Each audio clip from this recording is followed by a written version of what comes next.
Hello बच्चों, let's see this question and here this question से highlight 3 major distinction between the federation of coming together type and holding together type. Question आपसे बोल रहा है कि जो फेडरलिज्म की दो फॉर्म है, कमिंग टुगेदर फेडरेशन या कमिंग टुगेदर फेडरलिज्म या और होल्डिंग टुगेदर फेडरलिज्म, इन दोनों के बीच में आपको 3 डिस्टिंक्शन बताने हैं। डिस्टिंक्शन का मतलब होता है अंतर बताने हैं। डिस्टिंक्शन, डिफरेंस और डिस्टिंग्विश, बात एक ही होते हैं कि डिफरेंस बताना होता है आपको। ओके, तो ऐसा क्वेश्चन जब भी आए तो ऐसे कॉलम बना के करना, आंसर ज्यादा अट्रैक्टिव लगता है। हम बात करेंगे अगर कमिंग टुगेदर फेडरेशन की, तो ये क्या होता है, इन this form of federalism different state come together and form a nation.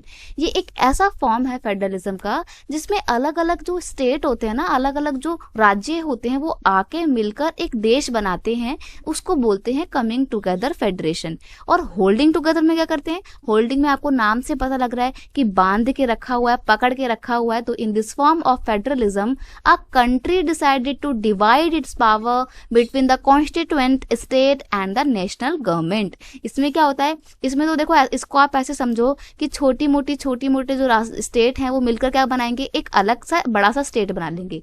और होल्डिंग टुगेदर में क्या होता है कि एक बड़ा सा स्टेट होता है और क्योंकि बहुत बड़ा है तो गवर्न करने में बड़ी मुश्किल आ रही है, तो ऐसे में वो अपने स्टेट के अंदर ही छोटी छोटी स्टेट को बना देगा और पावर को नेशनल गवर्नमेंट और स्टेट गवर्नमेंट के बीच में डिस्ट्रीब्यूट करेगा। इसको बोलते हैं होल्डिंग टुगेदर फेडरेशन।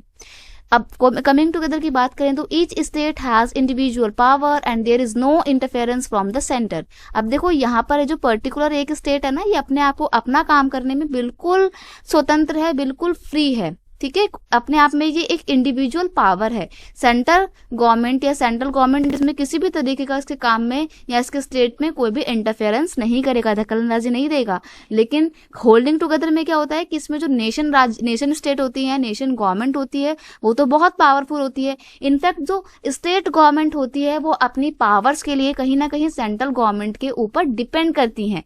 तो central government tend to be more powerful than the state government. Central government ज्यादातर पावरफुल होती है as compare to state government. Coming together federation का एग्जांपल लें तो यूएसए का फुल फॉर्म क्या है, यूनाइटेड स्टेट ऑफ अमेरिका। और यूनाइटेड मतलब जुड़ना, तो यानी कि अलग अलग स्टेट जब यूनाइट हो जाते हैं, जुड़ जाते हैं, तब अमेरिका का निर्माण होता है। तो ये हो जाएगा कमिंग टुगेदर फेडरेशन। इस तरीके से आपको उसको याद करना है, यूनाइटेड स्टेट अमेरिका से। और इसके एग्जाम्पल है ऑस्ट्रेलिया एंड स्विट्जरलैंड। पेपर में कई बार पता है क्वेश्चन कैसे पूछते हैं, पेपर में कई बार क्वेश्चन ऐसे पूछ लेते हैं कि ऑस्ट्रेलिया किस तरीके के फेडरेशन का एग्जाम्पल है, कमिंग टुगेदर का या होल्डिंग टुगेदर का। तो वैसे में आपको कैसे याद करना है, देखो नाम देखो ध्यान से, क्या है ये, यूएसए। तो यू से अमेरिका हो जाएगा, United State of America, S से स्विट्जरलैंड और ए से ऑस्ट्रेलिया। तो याद करने का ये भी तरीका है आपका। और होल्डिंग टुगेदर की बात करें तो होल्डिंग तो इंडिया का ही आप बहुत अच्छा एग्जाम्पल दे सकते हो, क्योंकि इंडिया में जो सेंट्रल गवर्नमेंट है उसके पास ज्यादा पावर है as compare to state government, और स्टेट गवर्नमेंट कहीं ना कहीं सेंट्रल गवर्नमेंट के अंडर में रहकर काम करती है। तो ये है major distinction between the holding together federation and coming together federation. I hope you understand it well. Best of luck.